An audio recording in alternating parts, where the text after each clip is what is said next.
Biafra had a military-industrial complex. They had no money. They were fighting Nigeria at the time from 67 to 1970. They made their bombs. They made their propelled grenade. They had their tanks. They had, what's that again? Ogunige. Now, they had all of that. When the war ended, this was dismantled. I was a kid. I went to the vice president of Nigeria, Vice Admiral. I said, why did you disband the military-industrial complex of Biafra? We could have been integrated into Nigeria, and by now we could have had the nuclear bomb. And he said to me, the reason was they felt Biafra would rise again. And so as a child, I went to Uli Airstrip. And I saw Uli Airstrip had every 10 meters they dug a hole because they did not want the planes to land in Uli. And I saw the governor the other day and he said till today they cannot surface that road properly because of the damage caused by Nigerian forces because they felt Biafra would rise one day. We are the cause of our problem. We had, no you won't. We are the cause of our problem. Biafra had a military-industrial complex and it was developed out of necessity. If you look at nations of the world, and nations that have a powerful military-industrial complex, most of these nations developed their military out of necessity.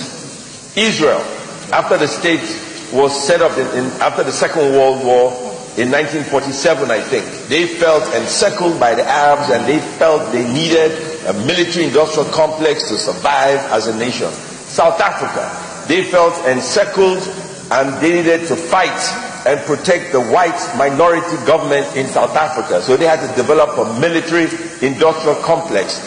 Rich people like us who enjoy buying weapons abroad do not feel the need to spend money on research and development on a military. But we pay the ultimate price. We pay the ultimate price. You won't. Pay attention. Biafra won't rise again. We pay the ultimate price. We must spend money on research and development. The brightest, smartest engineers, professors, folks in Nigeria live abroad developing weapons for other nations of the world. The technology exists. It is not rocket science. The scientists who are Nigerians exist. To put this together is not very expensive. There is no need for Nigeria. There is no need for Nigeria to buy bullets. We can make bullets. There is no need for Nigeria to buy AK-47. We can make it. There is no need for Nigeria to buy grenades. We can make it. There is no need for Nigeria to buy drones. We can make it. There is no need for Nigeria to import cars. We can make it. The military-industrial complex, well-funded, developed by Nigerians for Nigerians, will guarantee we will fight the war against these insurgents for next to nothing because it will provide jobs. We have the technological base. It already exists. We could export our equipment. There is no room for sabotage. I am not fighting Biafra freedom with a clear eye. The thing I'm telling you people today, if you know you are going to occupy any position in the Biafra de facto government in the homeland, listen and pay attention. I don't have friends. I don't know anybody. I don't know you. You are not my friend. The only thing that we are doing brought us together is that you have volunteered to serve Biafra people in the homeland. If you become a problem, you will regret it. It is a call to serve Biafra people, not a call to serve Samanekpa. Not a call to build clique, not a call to form cabals in your various states, not a call to do paddy in the Biafra government. The price and the consequences is heavy. Many people have died in this struggle. You must listen to instruction. You must take directive and don't joke with it. Along. And the Nigerian government are making that statement, one Nigeria is a scam. We are not one. Have we ever been one? No. Do we have one language? No. Do we have one culture? No. Do we have one ideology? No. So there is no unity from the onset to today. There's nothing like one unity. So how come you are saying one Nigeria? What makes it one? By coming up with the word one Nigeria and going on the other side in support, fighting for the freedom of Simon Ekpa. That when we can easily negotiate for peace talk and peace pact in Nigeria. Do you agree with him? My brother, you know, when you hear about Mossad, one thing in your mind is that our enemy has come. This enemy, the enemy has come. Even before I proceed, before now, let me tell you, the anti-terrorist group have captured one Ramsey Abu of Palestine in Abuja, the chief terrorist sponsoring terrorists in Nigeria. They are already working. The anti-terrorist group have done it. This time talking to you is something you can do your findings. Sahara Reporter even carry. Yeah, they are working. Sahara Reporter too carry it. You understand? You see why Shegumu is crying.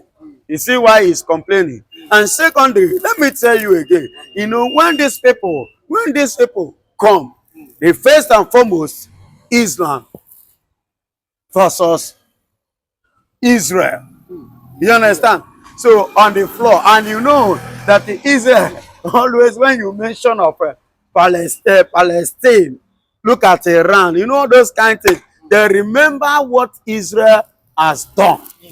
That they are coming to do that same damage to Sheikh family, group of company. You know, he was the one negotiating. He's a chief negotiator. So he knows that the negotiation is not going to stand again. So definitely, you see why he is afraid, and he decided to play along by coming up with the word one Nigeria and going on the other side in support, fighting for the freedom of Simon Ekpa. So that there will be what? Negotiation. As if we the Biafrans have agreed to negotiate. Did we tell Shegumi? Did we tell Bola Ahmed Tinubu? Did we tell Nigeria say we want to remain together with Nigeria? Shegumi is now fronting himself now in the forefront for the freedom of Simon Ekpa. You know, Simon Ekpa case will be coming up on the 1st, being Monday, 1st of September.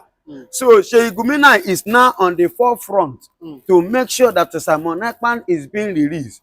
That there will now have a roundtable discussion in order to keep maintaining one Nigeria that does not exist. And it can never exist. Is one Nigeria real? It is never a real thing. I listened to one, it should be 80-something years today.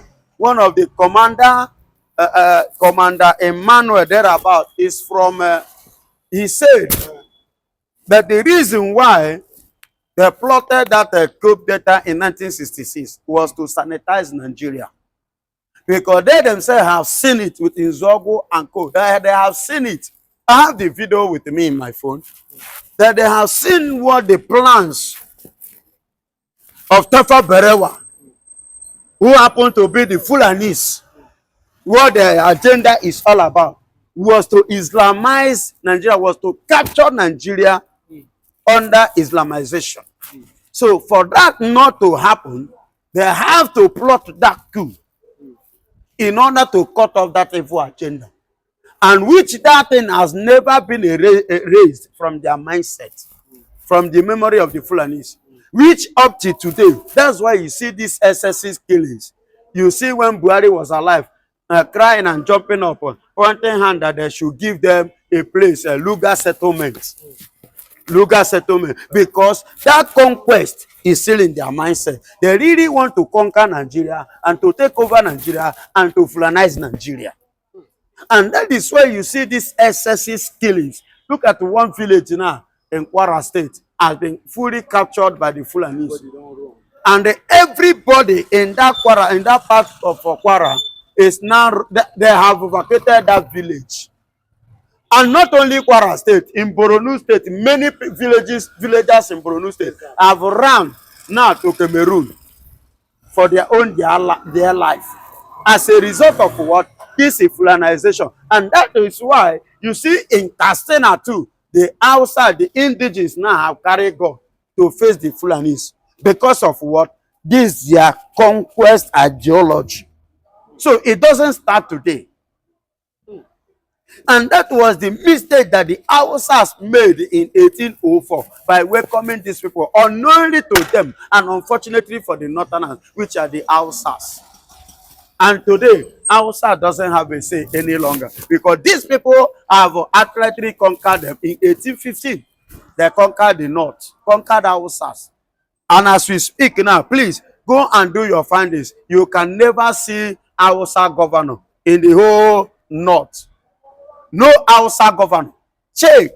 All of them today are now Fulani, and that has been the agenda, to be in power and to overrun. And that was their major agenda, to be in power to overrun Nigeria, generally including the Igbo land. You see why the late Muhammadu Buhari said that there is problem that they have under his government were the Igbos. You see why he sent Brutai to go and brutalize Mazen Nnamdi Kanu. You see why Operation Python dance and Operation Python dance and crocodile dance or whatsoever was introduced, and all of this was introduced in Igbo land. Which I heard some Yorubas on radio. Some of them were like, Ekpan water, but in Kwara, where be your land, where be your own? Where are you? What are you doing? They don't collect them from you. Today, nothing. In 2021, if I'm not mistaken, go and do your findings. I can't vividly remember the day, the year, to be precise. When Yorubas want to do their traditional, their culture in Kwara State, the Fulani stood up and tell them not to do it. That if they should dare, they will see the other side of. And up to today, as I'm speaking to you, Yorubas are no longer saying anything in Kwara State. I'm not telling you something you cannot do your findings. Only that the year I can't figure either 2021, the very year 2020, that is when this thing happened. Go and do your findings. So that same thing is what the Fulanis want to be doing in Igbo land. And you agree with me. Currently today, they say Sultan of Sokoto and Oni of Ife is going to be the leader of the traditional rulers in Nigeria, including Igbo land. And the Sultan of Sokoto, how old is Sultan of Sokoto? How old is Oni of Ife to compare Obi of Onitsha? Do you know what? But for the Muslims, he's the number one. That is the Muslim. Is the Muslim. But that's how they call it one Nigeria. That's one Nigeria. In Nigeria. Excuse me. Why is Tinubu and the Nigerian government? Are they making that statement? One Nigeria is a scam. We are not one. Have we ever been one? No. Do we have one language? No. Do we have one culture? No. Do we have one ideology? No. So there is no unity from the onset to today. We don't. There's nothing like one unity. So how come you are saying one Nigeria? What makes it one? So why are we deceiving ourselves? Are you hearing me? So far, so good. I give God a praise because by next week you will be hearing the stand in regard to what Shegumi is pointing at in the case of Simon Ekpa. Next week you will be hearing what the Finnish government have in their mind regard to their agreement with Nigeria. And then I will now know the fate of Simon Ekpa and the fate of the Finnish government regard to the statement of Donald Trump. You know, you that is fighting for freedom, remember what he said. He said freedom requires sacrifice. And also, which Simon Ekpa have sacrificed, which Biafrans have sacrificed, which the people of the land have the right to fight for their self and to defend their land, according to Shetima, the vice president, and which what he said was according to the law of the UN, EU, even in Nigeria, and the British is aware of it. You understand? So I don't think that we have violated the law. So far, so good. But starting from next week, by the grace of God, we will keep our fingers crossed and see what will be the outcome I know that Nigeria have been feeding foolish government with the what? With the Nigeria oil and other things. But I bet you that next week is going to have another new news, another new face, and another new look. Then they will now know what the Biafra is all about. Because this time around, no retreat, no surrender. For every Biafrans in diaspora, both the ones that are in the spirit that is yet to come, they know about Biafra and they know about their father ancestral land. Okay, so that's what Sheikh Kumi is trying to say about the Biafrans and Simon Ekpa in particular. Do you think that, but it's kind of against Tinubu as regards allowing the Israel army invade Nigeria? He said, and we just like what you said, he said Palestinians have been caught there in Abuja as regards terrorism in Nigeria. But do you think Israel firing Tinubu, warning Tinubu that this Israel military will be the end of Nigeria if care is not taken? Do you think that Shegumi is right? Yeah, Shegumi is right. Let me tell you this. The Northern Caliphates believe that they are born to rule. Number one slogan. They believe that they are Nigeria. The Nigeria you are talking about, they are the original Nigeria. The third one, the power was handed over to them. So they have right to rule. The fourth one, that they are, when you talk of in population, they are number one in the country. You see, this four ideology of theirs there is the four belief of their mind. So of which they believe, the fifth one is that for you to become a president of this country, you must have a northern vote, making it the fifth one. So they have the power to make you a king, and they have the power to bring you down as a king, and that is their belief.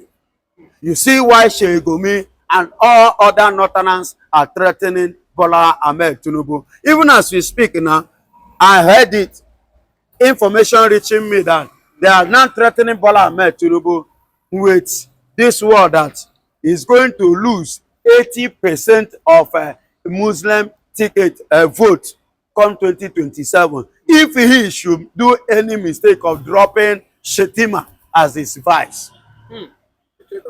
Yes, if he should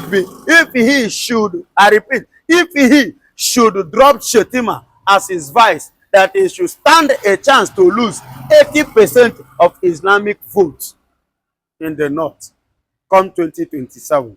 That was the serious threat that they gave to him currently now. So you see why Sheikh Gumi is fighting Bola Ahmed Tinubu so seriously, because he knows and he's seen the handwriting on the wall that the way of Nigeria, and when you are a president, you are number one citizen. Whether good, they will praise you. Bad, they will praise you. What is going on? What is happening in Finland and in the world diaspora today? Bola Ahmed Tinubu must bear the consequences. He must be the one to be blamed for being the leader of the nation. I don't know whether you get my point here. You see why Sheikh Gumi is portioning, and at the same time, Sheikh Gumi is trying to play a game here in order to, to draw the mindset of the Easterners, to soften the heart of the Igbos, to soften the heart of the Biafrans, so that they themselves will begin to see him as an angel. Then they will now see Bola Ahmed Tinubu as that Ekwensu. You understand? So that they will see Bola Ahmed Tinubu. Oyibo always come. If they want to draw Jesus Christ, they will give him Oyibo color. If they want to draw Satan, they will give Satan a black color. You understand? They will paint Satan with a black, referring it as an African. Then when they come to Jesus, they paint it white, refer it as an Oyibo. But let me tell you, Jesus Christ is an African man. You understand me? He's an African man. But being that the Africans are ignorant of the truth, that is why they are being brainwashed by these Oyibos. And that same game is the game that Sheikh Gumi is trying to play this time around, that the Biafrans should see them as what? As the saints, where they see Bola Ahmed Tinubu and the Yorubas as the Ekwensu, the Satan. But they don't know that we, the Biafrans, has gone beyond what they can manipulate. No. They are too small to manipulate us. They don't have what it takes. Because in educational wise, in every aspect of life, we are far and 7 steps ahead of them. So whatsoever they may think, I'm talking about based on what Sheikh Gumi is doing now. So before he even think of it or come up with it, we have already calculated it and understand it. So they cannot deceive us. They can't deceive us again. We already know the game. And we have already played the game 7 steps ahead of them. 7 seas, we have crossed it before they start. 7 seas. The Biafrans have crossed the 7 seas before they come. So no going back. No negotiation. We can never negotiate with Nigeria. No. How can you begin to negotiate with darkness? You don't have to negotiate with darkness. It's only Nigeria that negotiates with darkness. How do I mean? It's only in Nigeria I see where governors, president, CDS Musa, the chief of our staff, negotiate with the bandits. They negotiate with terrorists. It's only in Nigeria that is all these things are happening. And it's only in Nigeria you will see one man will stand in between the federal government and the people terrorizing the peace of the nation. It's only in Nigeria that it happens. So we don't want to be part of that. You see why I say Nigeria love darkness and they're negotiating with darkness, which Biafrans is not ready to negotiate with darkness because we have nothing to do with darkness. The Bible said that the light shine, John chapter 1 verse 5. It said the light shine and darkness comprehend it not. So we are that light and we must shine, for it is our turn and now is our time to shine as the lights. The Inspector General of Police is still in office. Unfortunately so. He is a man that the law recognizes as the chief No. I officer. disagree with you. The law. The government and the law are not the same thing. The government commits a lot of illegalities, and there are a lot of legal things they also do. But there must be a distinction clearly made. Tinubu's word is not the law. The law is different from the government. The government and the law are not in tandem on this issue. There is an executive order. Executive order cannot be found outside the boundary of law. If your executive order is not questioned by the National Assembly. Which National Assembly? It's the same National Assembly that changed national anthem in 72 hours.